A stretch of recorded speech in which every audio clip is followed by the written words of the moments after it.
Hi friends, welcome to परम classes channel.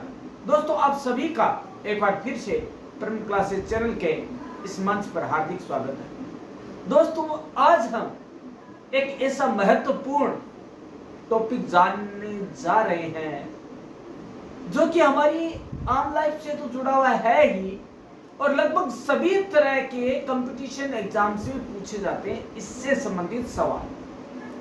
दोस्तों, वो टॉपिक है समकालीन भारत के इश्यूज क्या है, समकालीन भारत की समस्याएं क्या है, समकालीन भारत के प्रमुख बिंदु क्या है, उनके बारे में हम जानेंगे। आज हम जानेंगे सोशल इश्यू क्या है कंटेम्परेरी इंडिया के, मतलब समकालीन भारत के सोशल इश्यूज क्या है।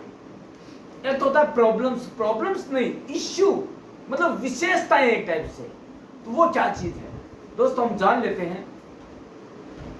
हम देखिए जानते हैं कि इंडियन सोसाइटी आज वर्ल्ड की सबसे समृद्ध, संपदा युक्त और नैतिक मूल्यों से भरपूर संस्कृति है। दोस्तों, ये जो इंडियन सोसाइटी है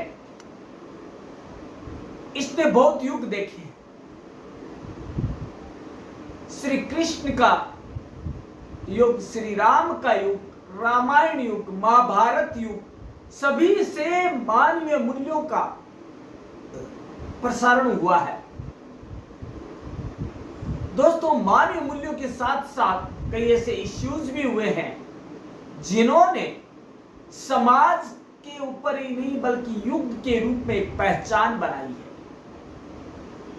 त्रेता युग, सतयुग, कलयुग, द्वापर युग, ये जो 4 युग है, इन्होंने जो कि इंडियन सोसाइटी में कुछ नव कीर्तिमान स्थापित किए हैं, चाहे वह अवतार के रूप में हो, चाहे वह महापुरुष के रूप में हो, बहुत से। इसके अलावा जब हमारे देश के अंदर, हम दूसरे रूप से सोचें तो हमारा देश 200 से 250 साल के बीच अंग्रेजों की दास्ता का शिकार रहा। तो दोस्तों, हमारी जो मानवीय मूल्यों ने करवट ली उसका सबसे महत्वपूर्ण युग यही रहा। कौन सा? औपनिवेशिक दास्ता का युग और आफ्टर द फ्रीडम युग एरा। दोस्तों, जो मानवीय मूल्य, जो सोशल इश्यूज इस समय के बीच में निकल कर आए, वे अत्यधिक महत्वपूर्ण रहे, क्योंकि पास्ट ऐसा रहा है, उसी पर चलकर प्रेजेंट में हम ये सोच पा रहे हैं कि हमारा भविष्य कैसे सक्षम हो, कैसे सफल हो और कैसे हम सक्सेसफुल समाज की निर्माण करें, कैसे हम देश का विकास करें। दोस्तों, आज का टॉपिक, आज का विषय इसी पर डिपेंड है और इसी को फॉलो कर रहा है और उसका नाम है सोशल इश्यूज इन इंडिया। दोस्तों, सोशल इश्यूज इन इंडिया का मतलब है भारत में सामाजिक फैक्चुअल्स क्या है, फैक्ट्स क्या है। दोस्तों, Indian society has progressed over time with advancement in variety of disciplines. However, there are social cultural issues that must be recognized and addressed in every community. दोस्तों, कहने का मतलब ये है कि समय जैसे जैसे बीतता गया, हमारा समाज प्रोग्रेसिव होता गया, प्रोग्रेस्ड होता गया, उन्नति प्रगति के आयाम छूता गया। लेकिन फिर भी दोस्तों, हमारा जो सामाजिक और सांस्कृतिक जो इश्यूज हैं उनको समझना, जानना और हमारी भावी पीढ़ी तक पहुंचाना हमारा उत्तरदायित्व है। दोस्तों, people safety, particularly that of vulnerable groups such as women, children, and the elderly, is a key issue in modern Indian culture. Friends, vulnerable it means कि जो समाज से अलग कर दिए गए हैं, असहाय, उनको क्या है, ऐसे जो ग्रुप हैं उनकी सेफ्टी, उनकी सुरक्षा, उनको सामाजिक सुरक्षा, ये मेन इश्यू है मॉडर्न वर्तमान भारत के समाज के। दोस्तों, अब बात आती है कि और भी कौन से इश्यूज हैं जो हमें ये सोचने को मजबूर करते हैं कि क्या यह वही समाज है जिसका हमने राम राज्य के रूप में कल्पना की। दोस्तों, कास्टिज्म, डोरी, जातिवाद, दहेज प्रथा, क्रिमिनलिज्म, क्षेत्रवाद, drunkenness, drug addiction, and other key social cultural concerns need to be addressed today. दोस्तों, दहेज प्रथा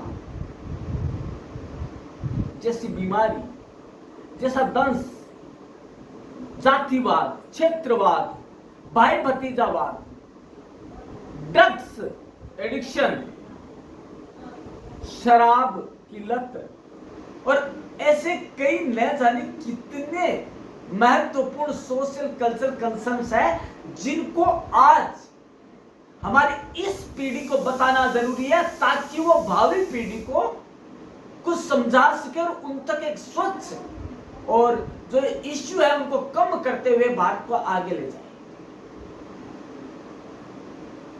The video will cover here are not exhaustive. There are other more concerns that the country as a whole, as well as individuals, regions and communities must address. दोस्तों, हालांकि आज का video इसी पर निर्भर है, लेकिन दोस्तों ये गारंटी नहीं देता है कि क्या यही इश्यू है। दोस्तों, मुंडे मुंडे मति भिन्ने, जितने मुंह है उतनी बातें, जितने दिमाग है उतनी सोच है। दोस्तों, कई है लेकिन सबका मतलब यही है जो आज हम बात करने जा रहे हैं। कोई उसे राम कहता है तो कोई रहीम कहता है, कोई ईश्वर कहता है, कोई अल्लाह कहता है, कोई वाहिगुरु कहता है, कोई ईसा मसीह कहता है, लेकिन बात एक ही है, ईश्वर एक है। वही उसी तरह आज के वीडियो में जो भी आपको सोशल इश्यूज बताए जा रहे हैं वो हो सकता है अन्य शब्दों में भी कहीं हो, लेकिन जो परम क्लासेस बता रहा है इससे इतर कुछ भी नहीं हो। पहला है current social issues in India, casteism.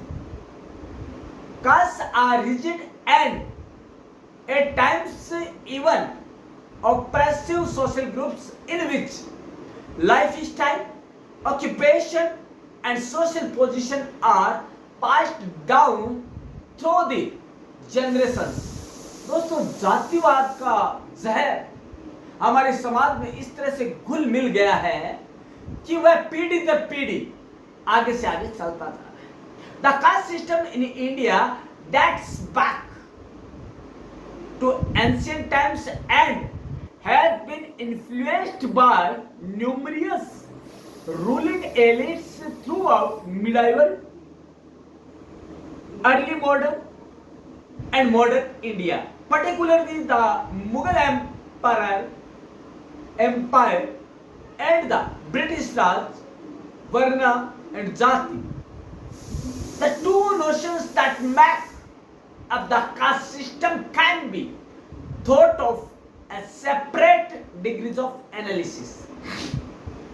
दोस्तों, भारत में वर्ण और जाति प्रथा ये दोनों ऐसी व्यवस्थाएं हैं जो कि समाज में कई इश्यूज को जन्म देती है।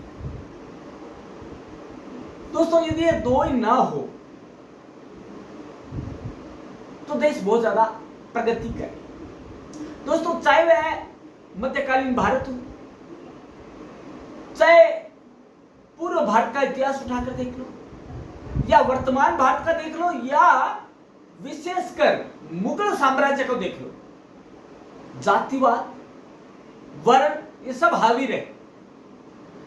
After gaining independence in 1947, India implemented a number of affirmative action programs aimed at helping historical underprivileged populations. Actual में हुआ क्या, जब भारत आजाद हुआ तो कुछ वर्ग, कुछ वर्ण, कुछ जातियां बहुत ज्यादा दबी कुचली थी, या यूं कहें कि समाज का एक तबका पूरी तरह से दबा हुआ कुचला हुआ था। तो उनके उत्थान के लिए, उनके ऐतिहासिक जो अधिकार थे उनको दिलाने के लिए बहुत सी योजनाएं शुरू की गई। These measures included reserving a certain number of spots in higher education and government jobs for these groups. जो बेसारा ग्रुप है, जो वंचित ग्रुप है समाज के, उनके लिए कुछ आरक्षण नाम की व्यवस्था की गई ताकि उन्हें हायर एजुकेशन में कोई दिक्कत ना हो, उच्च शिक्षा में कोई दिक्कत ना आए, सरकारी जो नौकरी है वो भी उन्हें आसानी से मिल सके, ताकि वो समाज की मूल धारा से जुड़कर उसके विकास में अपना योगदान दे सके। ये तो अब पहला कास्टिज्म, जो सबसे ज्यादा भयंकर दर्ज है। दूसरा है social issues in India, dowry system. Bharat में जो सबसे ज्यादा माँ बाप की नींद हराम करने वाला इश्यू है वो है दहेज प्रथा। दोस्तों, दहेज प्रथा आज भी है। कोई यदि बच्चा ग्रामीण इलाके में ग्रेजुएशन कर लेता है तो उसकी बोली लगती है जैसे आप भेड़ बकरी बेचने जा रहे हैं, जैसे आप ऊंट की बोली लगा रहे हैं। करोड़ों रुपए में बिकेगा वो, करोड़ों का दहेज मिले तब जाके शायद। दोस्तों, आज भी है ये, ऐसा नहीं है कि गई। दोस्तों, in India the dowry system refers to the items such as cash and permanent or personal property that the bride's family pays to the groom. दोस्तों, भारत में दहेज प्रथा का मतलब है एक मोटी रकम, मोटा नगद दहेज और परमानेंट और पर्सनल प्रॉपर्टी। गाड़ी हो गई, बंगला हो गया, आजकल तो बंगले भी देते हैं, गाड़ियां हो गई, महंगे महंगे फोन मोबाइल हो गए, महंगी महंगी और चीजें हो गई, गोल्ड हो गया, सिल्वर हो गया, प्लेटिनम हो गया, डायमंड हो गया, ये सारा का सारा। और देता कौन है? वधु पक्ष, वर पक्ष को देते हैं। ये है दहेज। ये है main social issue in India. Groom his parents and relatives as a condition of marriage. ये भारत में शादी की एक शर्त है, कंडीशन है कि सारी चीजें देनी पड़ेगी। डोरी simply a financial payment or a present given to the groom's family in addition to the bride.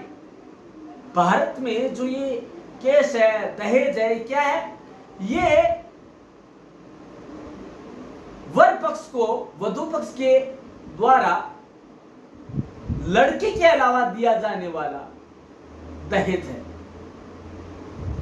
And it comprises cash, jewelry, electrical appliances, furniture, bedding, crockery, utensils, vehicles and other household items that assist the newlyweds in setting up their home. देखिए दोस्तों, dowry की शुरुआत कैसे हुई?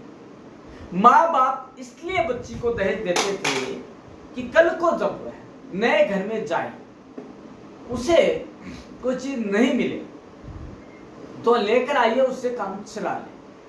लेकिन दोस्तों, धीरे धीरे इसने एक सुरक्षा का मुंह बना लिया। और एक बहुत बड़ा दंश का रूप ले लिया। और आज वह दंश हर भारतीय के खून में मिक्स हो चुका है। दोस्तों ये मान लीजिए, हम दबी आवाज में कहते हैं हम दहेज नहीं लेंगे, लेकिन हमारे पेरेंट्स क्या कहते हैं, भाई आप अपनी बेटी को दोगे तो हम मना नहीं करेंगे। क्या आपने ये कहा है कि हम बिना दहेज के शादी करेंगे? कितने प्रतिशत युवा है ऐसे? नहीं है दोस्तों। अपने अंदर झांक कर देखिए आप। दोस्तों आगे बात आती है, Arabic dower is refer to the dahej. दहेज वर्ड है। Dower is referred to as एनोप्ड इन इंडिया फॉर ईस्ट। जो डोर सिस्टम है वो पूर्वी भारत से लिया गया एक शब्द है, जिसे कि हमने समाज के हर अंग में शामिल कर दिया। इसी की वजह से आज हम आगे नहीं बढ़ पा रहे दोस्तों। इसके अलावा social issue in India, communalism, सामुदायिक, the religious and cultural diversity of India gives rise to communalism as a political concept. समुदाय, क्षेत्रवाद, दोस्तों, it has been used as a political propaganda tool to generate divisions, tensions, and divisions among the groups based on religious and ethnic identity, resulting in communal hatred and violence. दोस्तों जो ये क्षेत्रवाद नाम की चीज है, ये देश को अलग अलग भागों में बांटने और उनमें चिंता का संचार करने वाली चीजें हैं दोस्तों। उन्हें समुदाय के रूप में बांट दिया जाता है और लोग अंधे होकर समुदाय के आधार पर वोट देते हैं। दोस्तों रिजल्ट क्या होता है? वायलेंस, सामाजिक उद्वेष और जो क्षेत्रवाद है उसमें वायलेंस हो जाता है। उसमें लोग है वो प्रतिशोध लेने की कगार पे आ जाता है, प्रतिरोध, प्रतिवेग इस स्थिति में आ जाते हैं। People of various faiths coexist amicably in ancient Indian civilization. Perhaps the first Indian prophet to introduce the concept of secularism was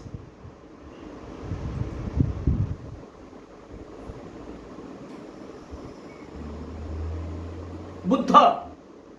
Meanwhile, kings like Ashoka pursued a policy of religious tolerance and harmony. The introduction of Islam in medieval India was marked by rare acts of violence, such as the destruction of Hindu temples by Mahmud Ghaznavi and the attack on Hindus, Jains and Buddhists by Mahmud of Gaur. दोस्तों बुद्ध धर्म था। अशोक ने लोगों को बौद्ध धर्म अपनाने के लिए मजबूर किया, मानते हैं। लेकिन जब इस्लाम धर्म आया तो उन्होंने कमोबेश यही काम किया। उन्होंने हिंदुओं को जबरन मुस्लिम बनाना शुरू कर दिया। महमूद गजनी ने हिंदू, जैन और बुद्धिस्ट पर आक्रमण कर उनको धर्म परिवर्तन करवा दिया।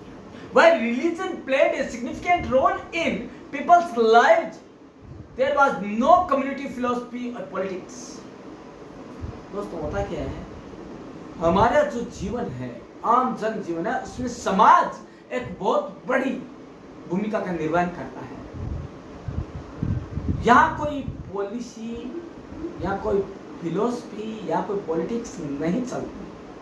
जो आदमी जिस धर्म को जानना चाहता है, मानना चाहता है, अपनाना चाहता है, अपना सकता है। धार्मिक स्वतंत्रता है। लेकिन भारत जो है देश, वह कई धर्मों में बटा हुआ है। ये जातिवाद, ये क्षेत्रवाद, ये वर्ग भेद, ये आगे नहीं बढ़ने दे रहे देश। ये इश्यूज, ये जोंक समाज के विकास के लिए। Rulers like Akbar and Sher Shah Suri adopted a religious policy of tolerance for many cultures and traditional practices throughout the country. जो अकबर और शेर शाह सूरी थे, उन्होंने देश में लोगों को जो सामाजिक नीति थी उस पर आक्रमण करने के लिए कई कल्चरल और पारंपरिक जो प्रैक्टिस थी वो थोप दी। सम sectarian things such as Aurangzeb were nonetheless among the least tolerant of other religious practices. सबसे ज्यादा औरंगजेब इतना ज्यादा सेकुलरिज्म था, इतना ज्यादा धर्म को मानने वाला था कि इससे ज्यादा कोई नहीं था। इसी ने सबसे ज्यादा हिंदुओं को, राजपूतों को मार मार कर मुस्लिम बनाया। It originated as a result of British colonial impact and Indian social strategies response as a modern phenomenon. दोस्तों, हमारी जो जातिवाद है, हमारा जो क्षेत्रवाद है, हमारा जो वर्ग भेद है, वो उसी समय की देन है। और यही देन ब्रिटिश शासन में भी उन्होंने अपनाई। फूट डालो राज करो उन्होंने अपनाया और उन्होंने उकसाया मुगलों को, ताकि वो मुगल जो अपनी नीति थी वो मुसलमान बनाकर अपना उल्लू सीधा कर सके। और अंततः फायदा किसको? ब्रिटिश शासन को हुआ। तो दोस्तों, ये चीज थी इसके अंदर जातिवाद का। अब आता है social issues in India, gender based discrimination. दोस्तों, आज भी जब बात होती है कि माँ बाप क्या चाहते हैं, ये नहीं, माता पिता के माता पिता क्या चाहते हैं वो होना चाहिए। दोस्तों, आज भी स्थिति ये है कि कोई भी बेटी होना देना नहीं चाहता, लेकिन बहू सबको चाहिए। स्थिति ये है कि सबको बेटा चाहिए लेकिन बहू भी चाहिए, लेकिन कोई बेटी नहीं चाहता। दोस्तों, ये विरोधाभास स्थिति कहां से? बेटी नहीं होगी तो बहू कहां से लाएंगे? दोस्तों, और तो और बड़ी शर्म की बात है कि हम नवरात्रा में हमें 9 कन्याएं चाहिए, लेकिन मेरे घर में एक भी बच्ची नहीं होनी चाहिए। कैसी विडंबना है दोस्तों। क्या आपने सोचा इसके बारे में? नहीं सोचा तो सोचना शुरू कर दीजिए, क्योंकि दोस्तों, बेटा माँ बाप को वृद्धाश्रम में छोड़ के आता है और वही उसी माँ बाप की बेटी उनको घर पर लाकर उनका बुढ़ापा सुधारती है, चाहे उसे अपने ससुराल से भी नाता तोड़ना पड़े। दोस्तों, ये है जेंडर डिस्क्रिमिनेशन। हम हॉस्पिटल जाते हैं और डॉक्टर को पैसे देकर लिंग का पता लगा लेते हो। यदि लड़का है तो ठीक है, नहीं तो लड़की को अंदर ही मरवा देते हैं। उसने क्या पाप किया बेचारी ने जन्म से पहले? दोस्तों, मैं एक बात बता देता हूं, यदि स्थिति रही तो एक दिन बहुएं नहीं मिलेगी आपको। अरे भैया, उगाए जाते हैं बेटे, उग जाती है बेटियां। दोस्तों, मेरे तो एक बात बताइए, किसी भी तरह की पावर चाहिए तो उसका कौन है? मुखिया कौन है? यहां तक कि जब दानवों ने देवताओं को परेशान किया तो कौन है? शक्ति। कौन? पावर, चंडी। सारे धरे के धरे रह गए थे।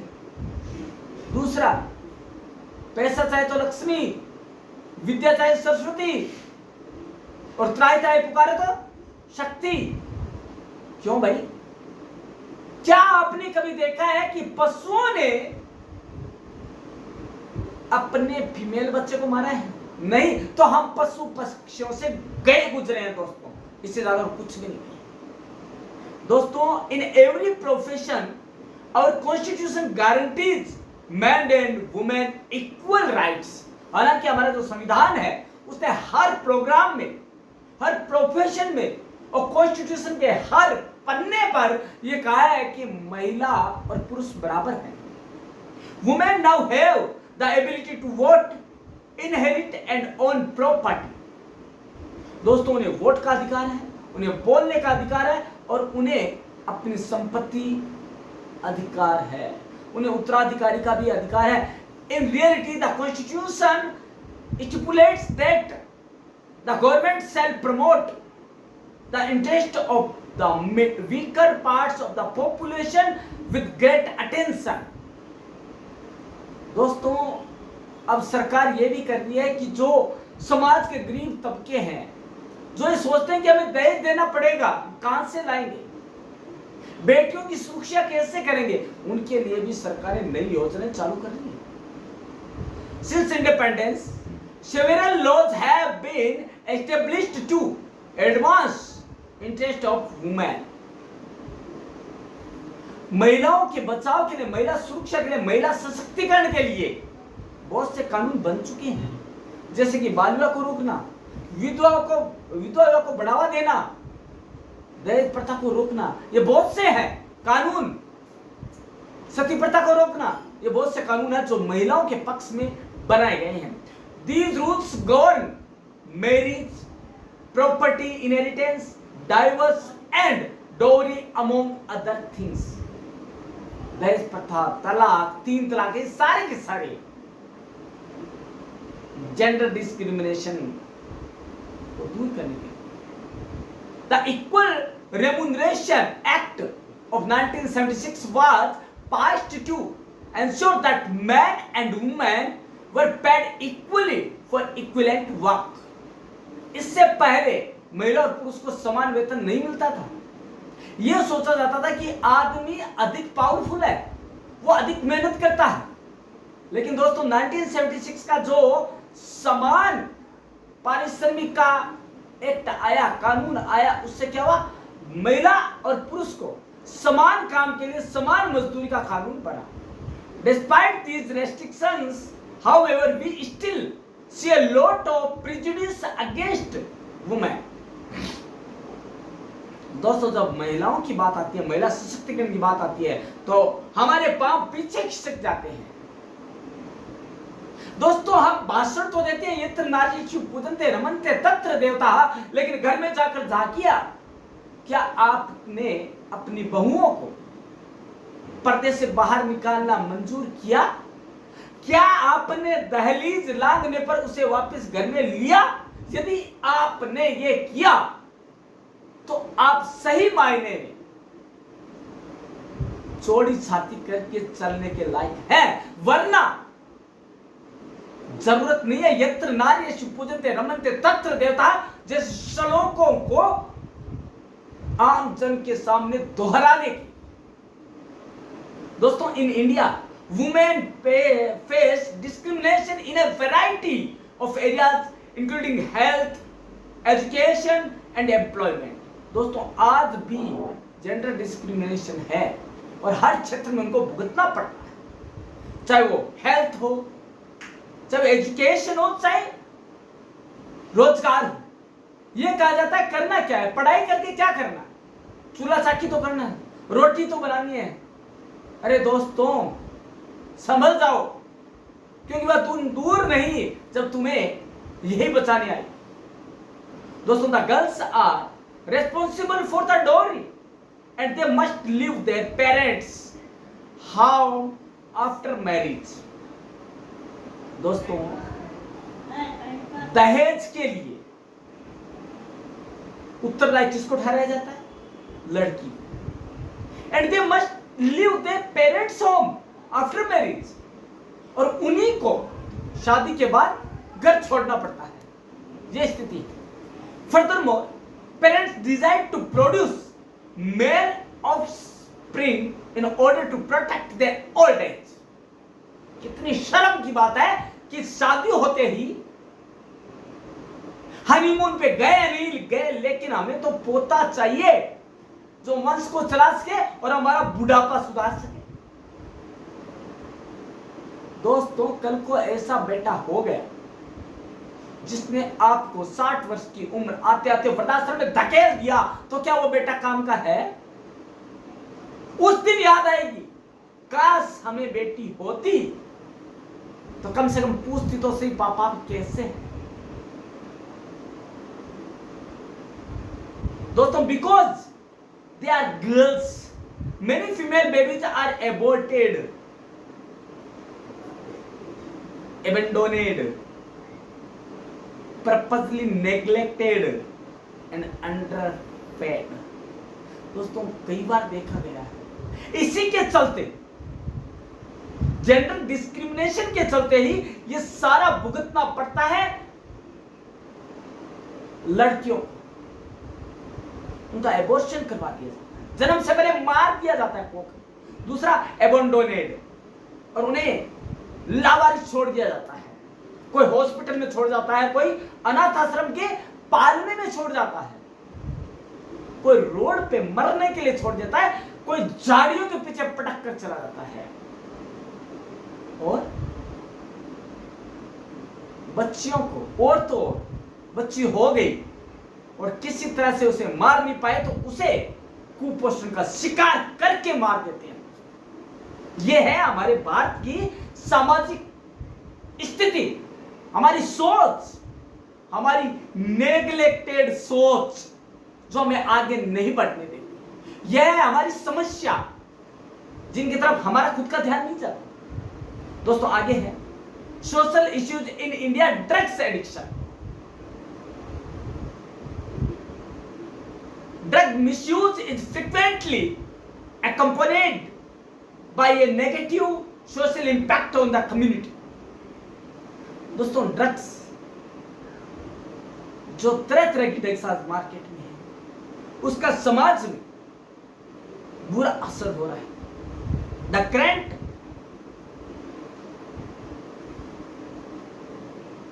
Video focuses on drug abuses negative impact on industry,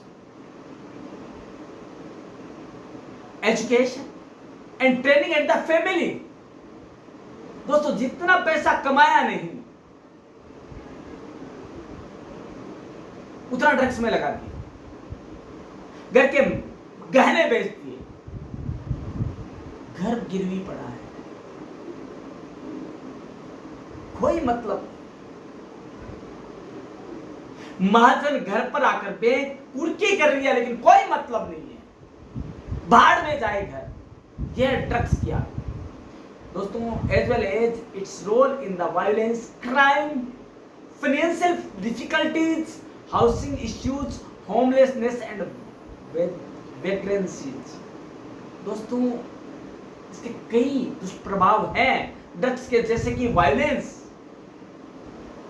समाज में उद्वेष, उद्वेग, क्राइम, अपराध, मारना, पीटना, मर्डर करना, फाइनेंशियल डिफिकल्टीज, आर्थिक समस्याएं, घर की प्रॉब्लम, होमलेसनेस हो जाना, और कई बार आत्महत्या भी, क्योंकि ड्रग्स आपके दिमाग पर असर करती है और आपको इंसान नहीं रहती, आपको कुछ नहीं पता आप क्या कर रहे हैं। ये हमारे भारत की जो युवा पीढ़ी है उन पर सटीक बैठता है। दोस्तों, social problems in India being a diverse and populous country faces a range of social issues. Some are poverty. India has a significant population living below the poverty line, leading to inadequate and substitutely access to basic necessities like food, clean water and shelter. दोस्तों, हमारे भारत में जो issues आए हैं, बने हैं, सामाजिक issue, उसकी मेन जन्म कौन है? बढ़ती हुई जनसंख्या। जनसंख्या बढ़ रही है, हमें कोई मतलब नहीं है, और हमें पता नहीं है कि हमारी जो गरीबी है, हमारी जो आर्थिक स्थिति है, उस पर यह हावी हो रहा है। हमें कोई लेना देना होगा। देखेंगे,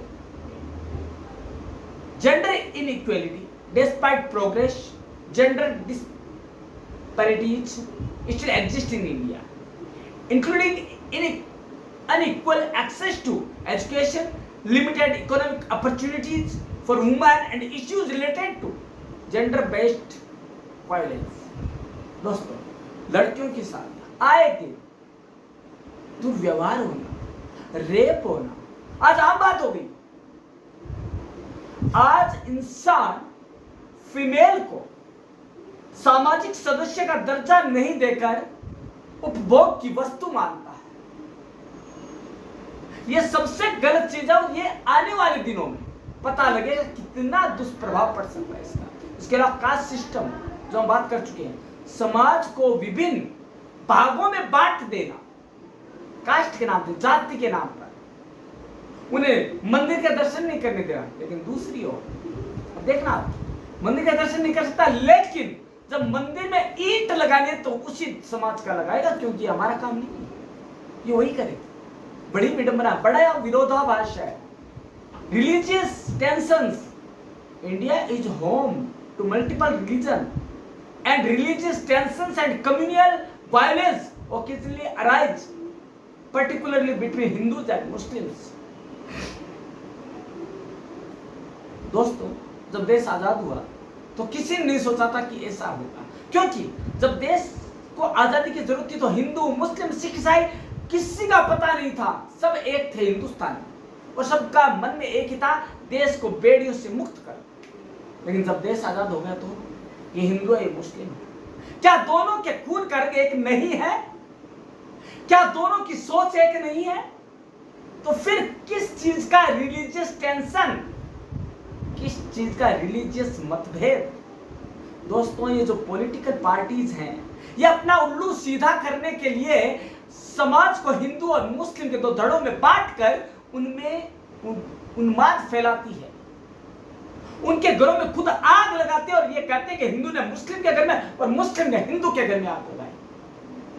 दोस्तों, कभी नहीं हुआ है। हकीकत कुछ और होती है, पर्दे के पीछे कुछ और है। दोस्तों, चाइल्ड लेबर, कम पैसे में मजदूर मिल जाएंगे, इसलिए बच्चों को मजदूरी पे लगा देते हैं। बच्चों का जब अपहरण होता है,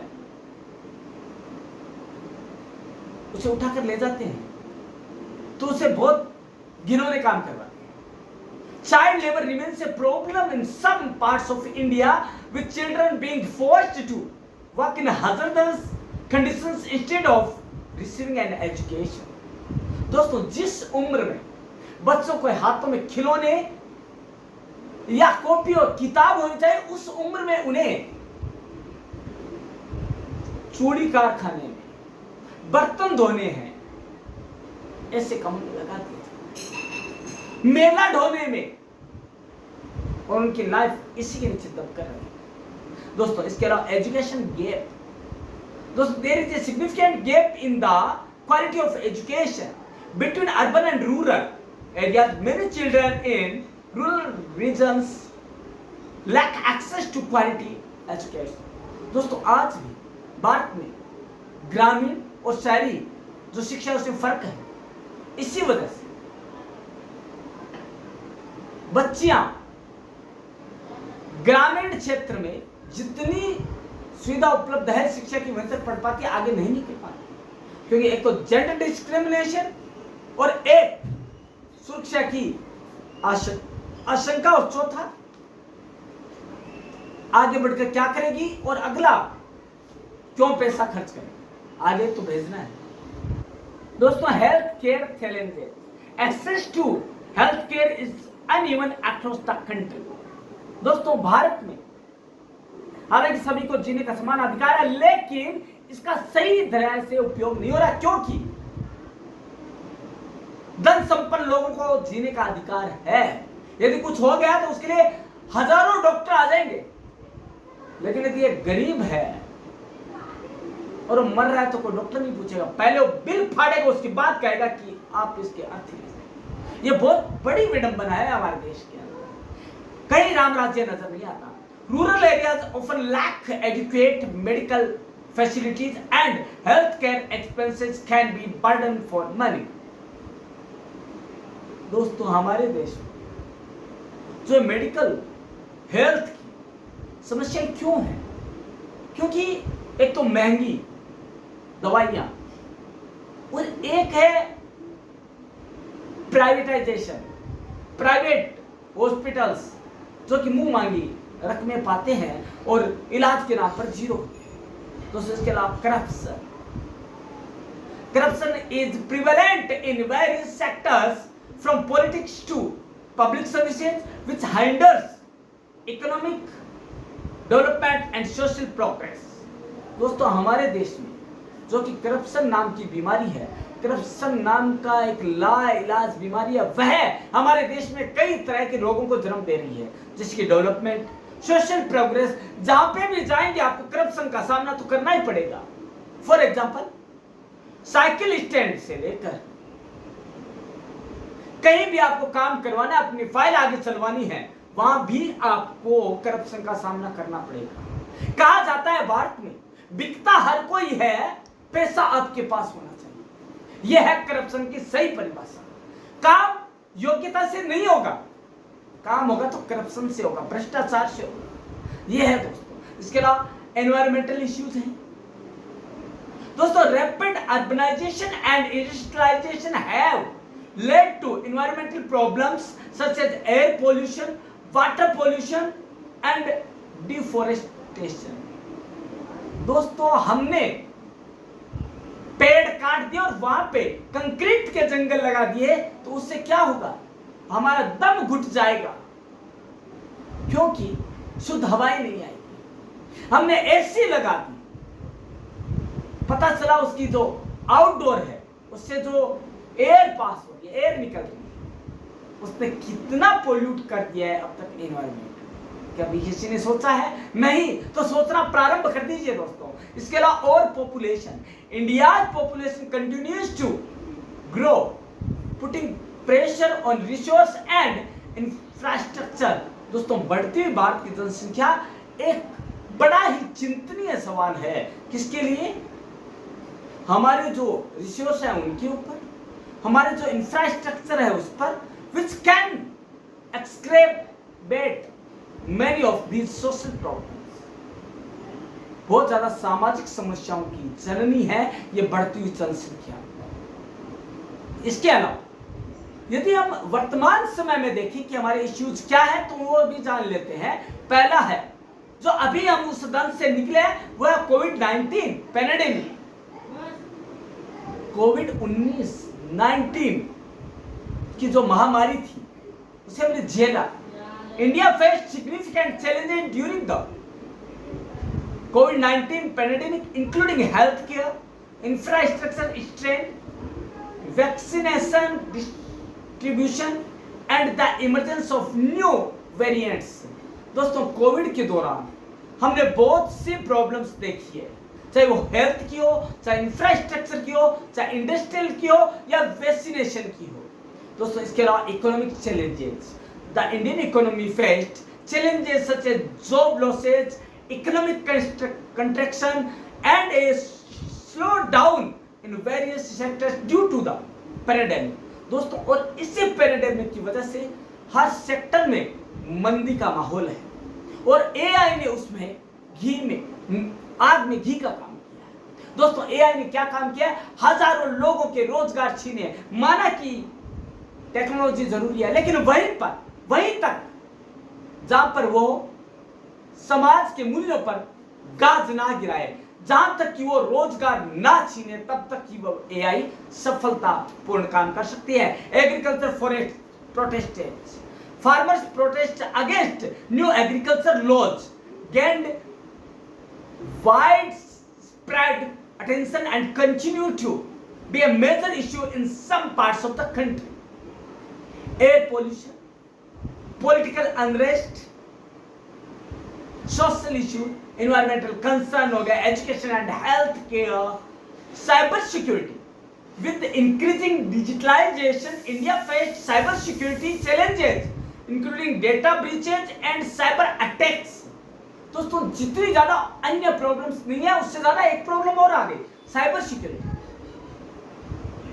दोस्तों साइबर अटैक्स, आपके खाते से पैसे पार हो जाना, साइबर थेफ्ट,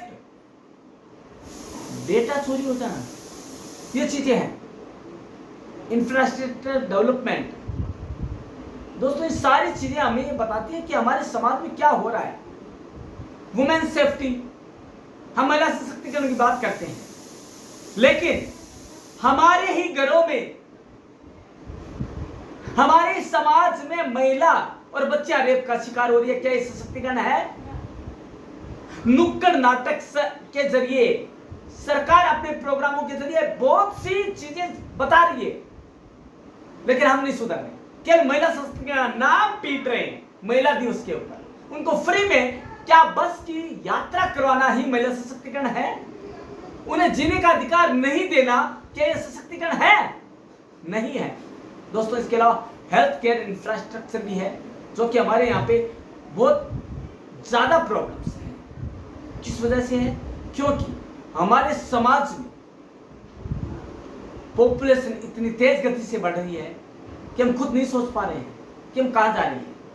दोस्तों जो सबसे 10 मेजर इश्यूज हैं वर्तमान इसके, वो सुन लीजिए, आप वो जान लीजिए, आपको पता लग जाएगा भारतीय समाज किस दिशा में प्रगति कर रहा है। Corruption, illiteracy, education system, basic sanitation, health care system, poverty, population, pollution, women safety, infrastructure and unemployment. ये हमारे भारत के सामाजिक विशेषताएं गिनी जाने लगी है दोस्तों। इसके अलावा gender gap, sexual harassment at work place,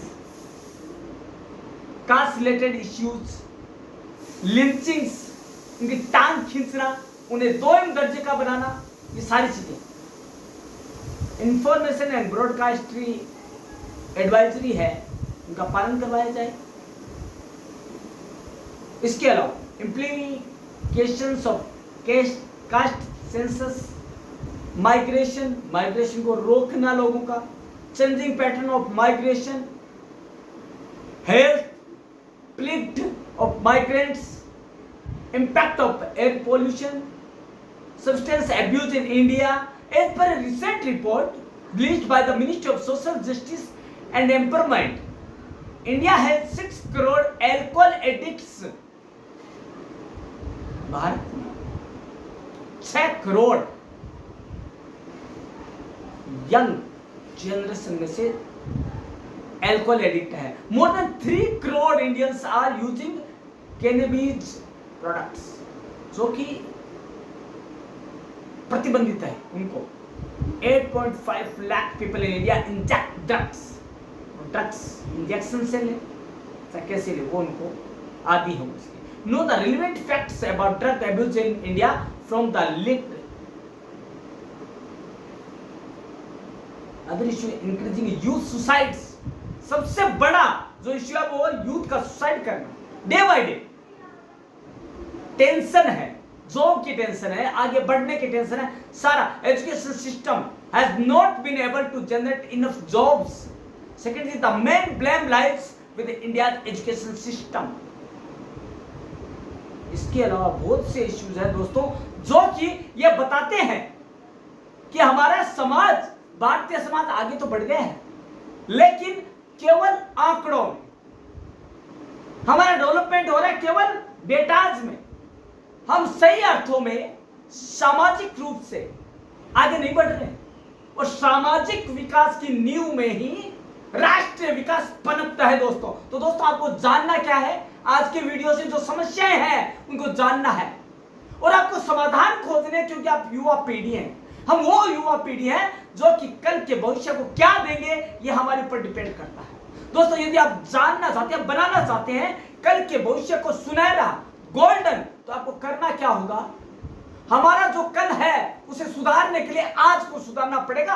तब हम और आप मिलकर एक नए और स्वर्णिम भारत के भविष्य का स्वप्न देख सकते हैं और यथार्थ कर सकते हैं उसे। तो दोस्तों मेरे साथ मिलकर एक प्रण करेंगे कि हम जो सोशल इश्यूज है, सबसे बड़ा जेंडर डिस्क्रिमिनेशन, दूसरा है overpopulation, pollution, education system, political biased, casteism, इन सबको दूर करने में अपनी भूमिका निभाएंगे। तभी दोस्तों एक सच्चा नागरिक होने का आपको अधिकार है, आपको भारत में जीने का अधिकार है। तो दोस्तों जानते हैं हम कल एक नए टॉपिक को, और उस टॉपिक का नाम भी बता देता हूं। टॉपिक होगा कंटेम्पररी इश्यूज और पॉलिटिकल फील्ड इन इंडिया। तो दोस्तों इस को जानने के लिए हम कल देखेंगे एक नया वीडियो, हम मिलेंगे टू वे कम्युनिकेशन के जरिए। इंतजार रहेगा आपके कमेंट्स का, आपके व्यूज का और आपके सब्सक्रिप्शन का। दोस्तों सारा फ्री है, हम और आप बात कर रहे हैं ये भी फ्री है, लेकिन हमारे विचारों का आदान प्रदान चाहता हूं मैं। तो दोस्तों कल मिलते हैं, तब तक के लिए धन्यवाद।